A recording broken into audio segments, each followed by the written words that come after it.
Hey, I'm now old enough to start to look back my life, trying to make sense of what has happened so far. And it's very tempting to try to explain everything as an arc, as something that was planned and then executed and sort of created this logical pathway through my life. But I don't think that is what happened. Instead, at least my life has always been a set of small steps that have led to a set of other steps. And then eventually, I guess they created the arc of life, but it was not intentional and well planned. I also believe that if we have good intentions, high morals, bright brains and fear of God, these little actions mostly go to the right direction, whatever that is for us, the right direction I mean. There are some missteps, there are some mistakes we make, failures, wrong directions, but mostly guided by our values and our intentions and whatnot, they take us to the right direction. I don't believe in long-term planning at all anymore. Instead, I believe in micro-planning and micro-steps that we take on daily basis. A good example of that is that, my early 20s, I was studying the university. I wanted to be an elementary school teacher. And each and every elementary school teacher in Finland needs to have a master's in education, which is a good thing. So I was ready to start to work on my master's thesis, but I had no idea what I should concentrate on or what should be the subject. So I met my professor at the hallway of the university for 5 minutes and asked him, what should I work on? Do you have any ideas? So he said that take a look at computer-aided learning. That's a new thing. That could be interesting for you. Now, I'm in my early 20s and I had never touched or used a computer.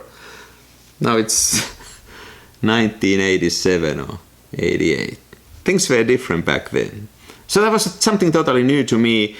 But then I thought that I need to learn computer programming in order to work on my thesis. So I enrolled to the summer school at the university to learn BASIC and Pascal programming. And within a month or so, I realized this is what I want to do. This is the most creative thing that I've ever done, writing code. And I immediately noticed that I not only like it, but I have some skills and I felt that I could be pretty good at it. And it totally changed my life course. I eventually became an elementary school teacher. I got the degree, but I have not worked a single day as a school teacher. And that's good for all the children in the world. Instead, I changed my course, studied programming, software engineering, got my PhD on that eventually.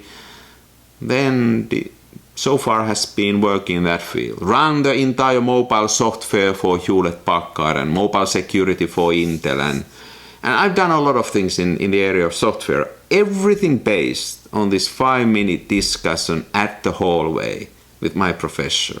And then following afterwards what I felt was right.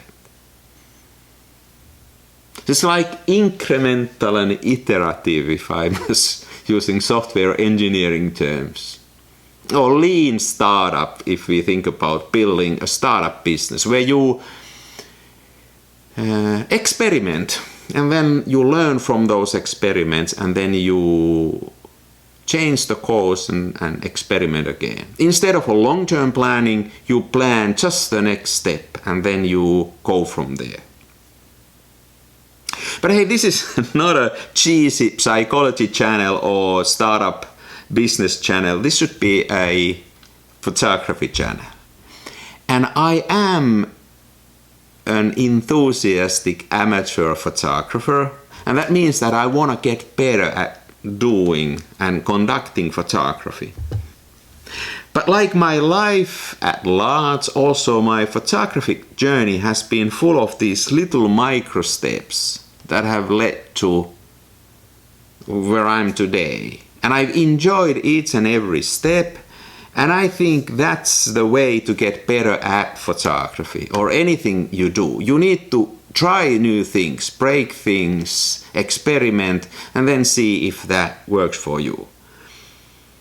So here are a couple of steps, couple of those pivotal moments that have changed the course of my photography and have been important to me, just to illustrate what I mean. So the first, of course, is getting my first film camera. 2018, if I recall it right, I went to the local used camera store, actually not to buy a camera, but just to find a lens for my daughter. But then they sold me, accidentally, convinced me to buy a Rolleicord similar to this, with a promise that they will buy it back and return all my money within 2 weeks if I don't like it. So my goal was simple. I want to shoot a roll of film within the next 2 weeks to see if I like it or not, and then return the camera and get my money back. I shot the roll, I took it to the lab, they developed and scanned it, and when I got the files back on my email, I was hooked. The same way what happened to me when I was in the summer school learning programming, it was just like, I like this, I want to do more of this. The same happened with photography after that accidental purchase of a Rolleicord. Looking at those pictures, I thought, I want to do this, I want to get deeper, I want to learn. Not planned, there's no arc, it was just this moment of doing something different.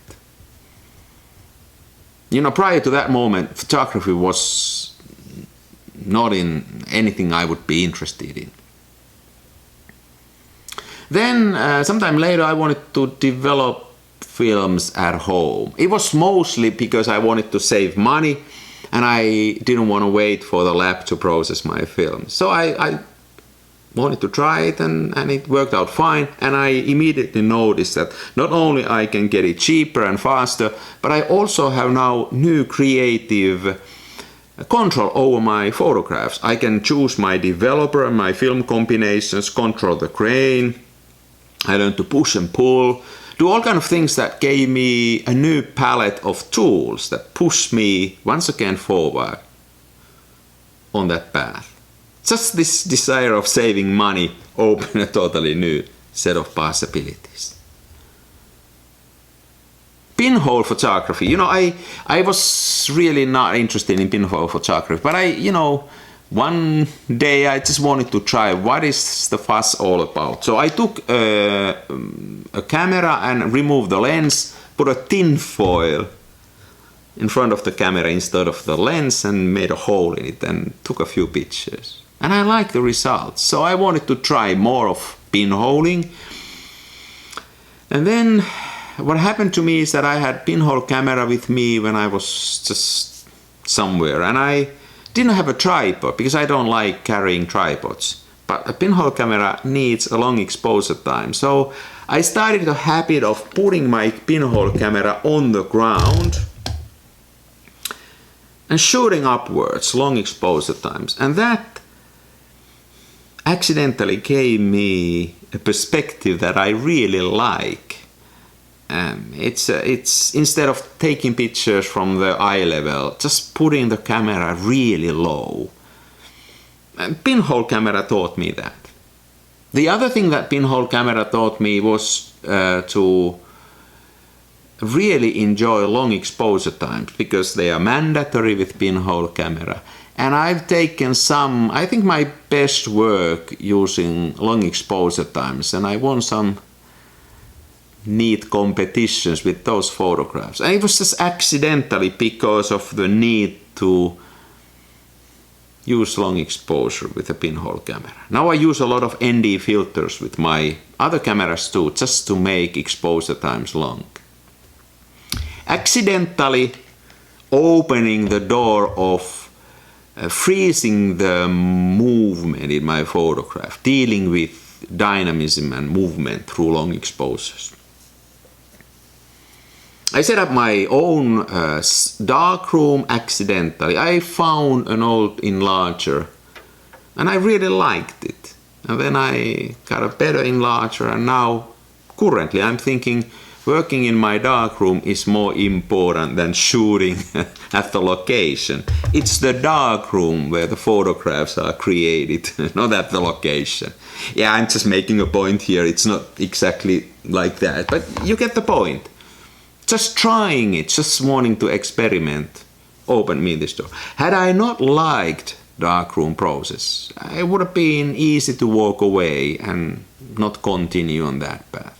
You know, there are things that I've tried that have led to nowhere. For example, I have a digital camera that I wanted to try these vintage lenses, and I thought maybe that's a nice combination of easiness of digital with vintage lenses. And I bought an adapter, but I did not enjoy it at all. It's not me. It doesn't interest me a single bit. But it was fairly easy. It took me a day to figure that out. I didn't have a long-term planning and nothing like that. You know, my first exhibition, I wanted to show my pictures to others. I mean, that was just a simple reason why I, with the help of my friend, I set up a simple exhibition in the local cafeteria here in my hometown.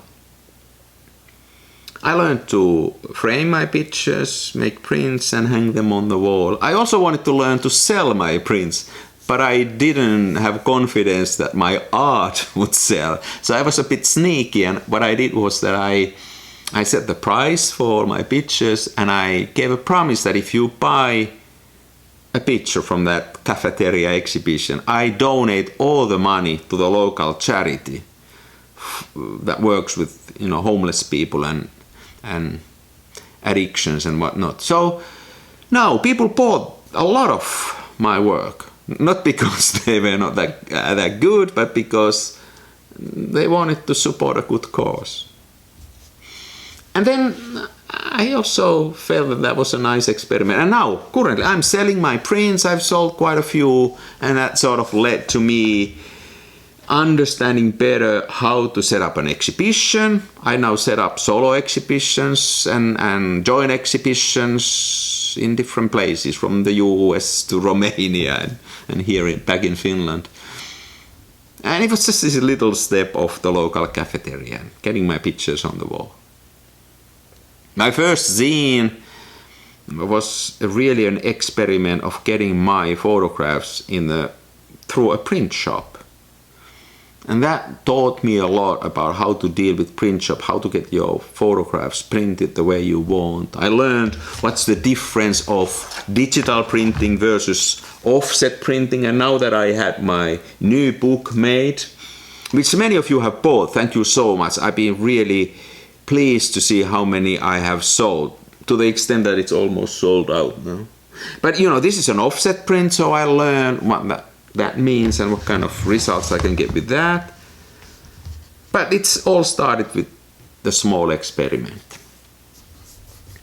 So hey, my point here is that and kind of an idea is that if you are stuck with your creative process, if you feel like you don't know where to go, instead of worrying about it, instead of trying to set some long-term goals of getting better at photography or any of that sort, I think it's more important to work on little micro goals and micro actions, and break something small today. Make it easy, make it also easy to walk away if you don't like it. But keep on experimenting, keep on trying new things, opening new doors and seeing where they lead you. You know, what could that be for you? I mean, pinholing, that was very influential for me, even though I don't use a pinhole camera that much anymore, but it changed the way I look at things. Pinhole camera changed the way I look at compositions and world in general. Expired films, a lot of creative power, a lot of unpredictability, which is good, at least for my work. especially expired color and color positive films. Really exciting. Long exposure times, ND filters, street photography. I mean, I should do more of that, and it always puts me into situations that are unpredictable, that I can't control, and that's always good. So maybe that's an idea for you. The bottom line is, instead of thinking about the rules, instead of thinking about planning, go and act. And if you got right brains and good instincts, that will lead to something positive in your work as a photographer. Maybe in life at large. I don't know. Hey, once again, thanks for joining me and watching this video. Next time something else.